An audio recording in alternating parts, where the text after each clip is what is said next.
folks, and welcome to Paddock Pass from day 2 of the final pre-season test for 2017. Cars shooting around the track, as you can see at the moment. Been out on track this morning, and my word, they're impressive. Through the medium high-speed corners, they are bolted. It's 2017 is going to be a very impressive year. As Valtteri Bottas flies around, he's just put in the fastest time this morning. Mercedes starting to show a little bit more of their hand. Obviously, Valtteri has changed teams. He's not the only driver to change teams this season. One of those who's also rapidly going around the circuit at the moment, is Nico Hülkenberg. So we are going to catch up with him at lunchtime just to see how he's settling in at Renault. Just 2 days of testing left. How far through the programme? 2.5. How far through the programme are you compared to where you wanted to be when testing began?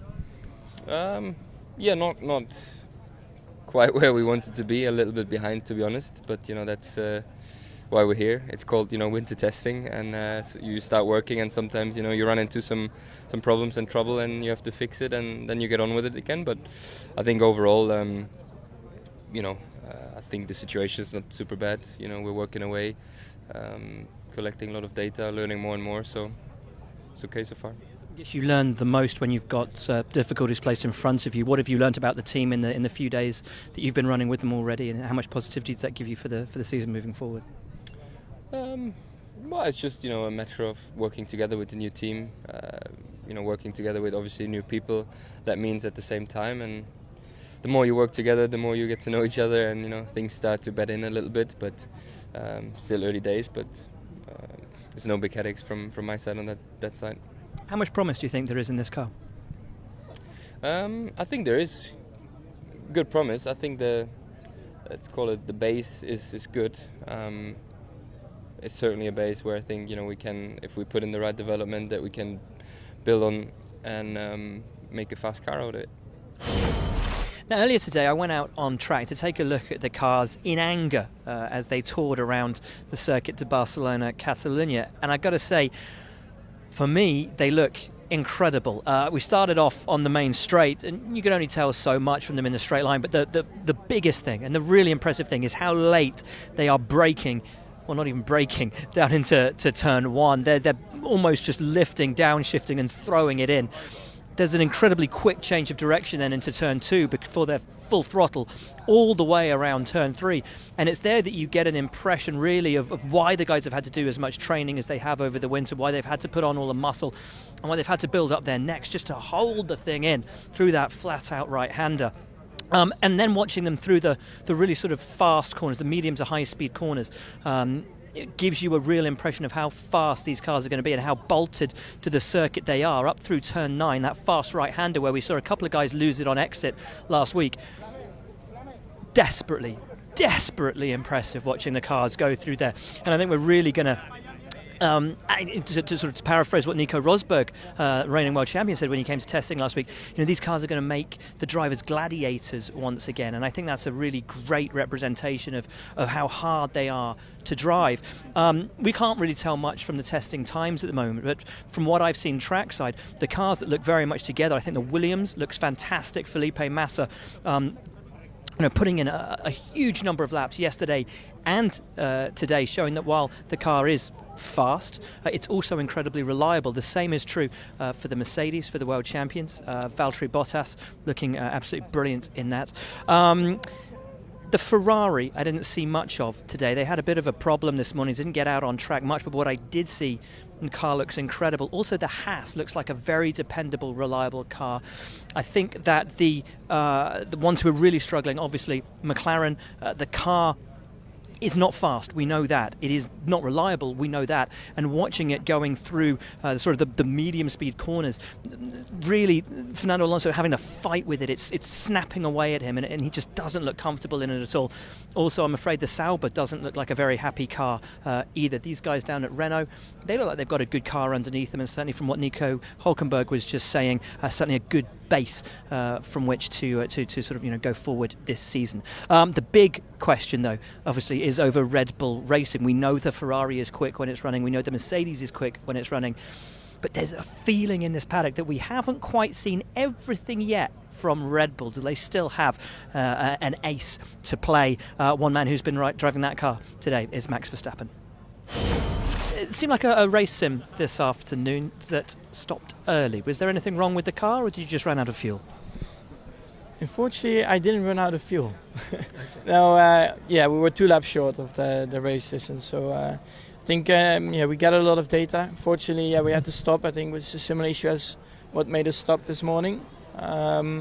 But in one way, I'm also quite confident because the Renault boys, I think they already have some plans in place to change that for Melbourne anyway. So it should be all right. Some strong words already out of Dr. Marco about Renault's performance this year.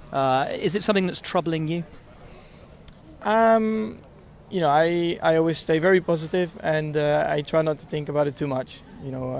That's what testing is for. To challenge all the parts and then see, how good they are and where you can improve. So for sure, I think today we learned a lot again. So that's positive for the future. It's always impossible at this time of year to say where you are compared to everybody else. But with Daniel saying yesterday, you don't have 2 seconds in your pocket. Is this car going to be good enough, do you think, to compete for wins this year? Well, I think the good thing is nobody has 2 seconds in their pocket, so we'll see. I mean, it's really difficult to say, because you don't know how much fuel the other people are running, and also with the cars are still pretty new, so you can do a lot of setup changes, and suddenly you find the right one, and then you can work in that direction, and you gain even more performance. So there's still a lot of work to do because I think we haven't tested all the the available options in terms of setting up the car, but so far I think everything is going pretty well.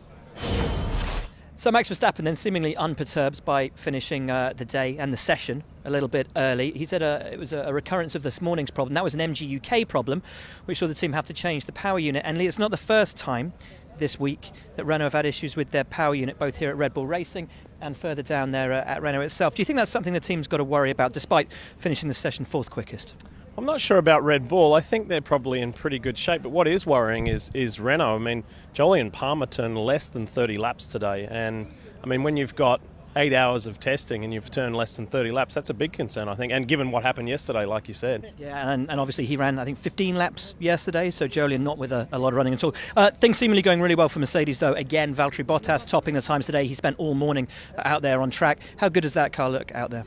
Well, we've been fortunate enough to get around to a lot of the corners on the track, and I mean, it looks great everywhere. It's fast. One of the really great things about being here at testing is seeing the increased cornering speeds. That's just standing there without a stopwatch or anything to measure it, just looking at trackside. But I mean, I'm very excited for Bottas. He's a nice young man. He's a terrific driver, and he's been given the opportunity of his lifetime, and he seems to be capitalising on that, making the most of it. One guy not so young anymore, Felipe Massa, has been up towards the top of the timesheets every day. He was up towards the top again today, finishing second to Bottas, but Williams have come out and admitted we're doing low fuel runs. Yep. Doing low fuel runs, but I mean, I think it's good. It was nice to see Lance Stroll have a good, solid run late this afternoon, and I'm intrigued as to see that blend of youth and experience. And for Lance Stroll, who was telling us yesterday that he grew up as Michael Schumacher as his racing hero. Well, he's got a teammate who was a teammate to his racing hero. And, when you go down the list of who Felipe Massa has been teammates with, and of course he's done 250 Grand Prix, for young Lance Stroll at 18 to have Felipe, as his sounding board, bouncing board, whatever, I think that's going to be really good for him. And I haven't spoken to Felipe yet this test, but I'm intrigued to know what he thinks and how he feels about being back, mentally and with your family. You've made that commitment to walk away from the sport, and all of a sudden you're back and you're up at the top of the timesheets and churning out massive amounts of laps. Like I think yesterday, didn't he do 160 odd or something like that? So it's been a really good start. It's been a really good test for him. The guy who did as many laps as Felipe yesterday was Sebastian Vettel. Not such a good day for Ferrari today. If we go through the times, Bottas on top, 119.3, which I think is the fastest lap we've ever seen around this configuration of the circuit. Then it's Massa, 0.1 back. Then a second back, Kimi Raikkonen in third place, but he did have a spin at the end of the day, lost it through turn 3. And while the Ferrari does look good, it has occasion to look a bit twitchy around the track too. Mm-hmm.